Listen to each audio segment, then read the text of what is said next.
Tapi ada satu lagi ibadah yang ramai orang lupa nak fikirkan adalah khidmat kepada ibu, khidmat pada anak. Kita bawa anak ramai-ramai. Jadi keseronokan tu ada.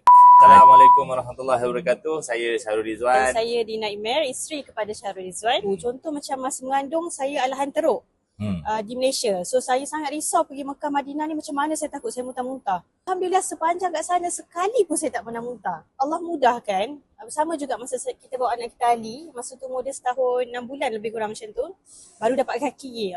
Alhamdulillah masa kat sana pun Allah mudahkan juga. Dia sangat seronok, sangat happy kat sana. Dia enjoy setiap trip kita pergi. Waktu tu tak ada train lagi tau, ingat tak? Kita naik bas kan.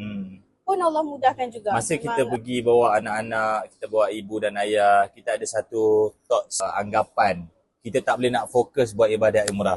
Umrah ni paling lama pun 3 ke 4 jam. Dan selesai semua tu, jalani kehidupan yang biasa, ibadah macam biasa, solat, boleh buat solat sunat. Tapi ada satu lagi ibadah yang ramai orang lupa nak fikirkan adalah khidmat kepada ibu, khidmat pada anak. Kita bawa anak ramai-ramai. Jadi keseronokan tu ada. Kita pun pernah pergi berdua dengan anggapan nak fokus ibadah.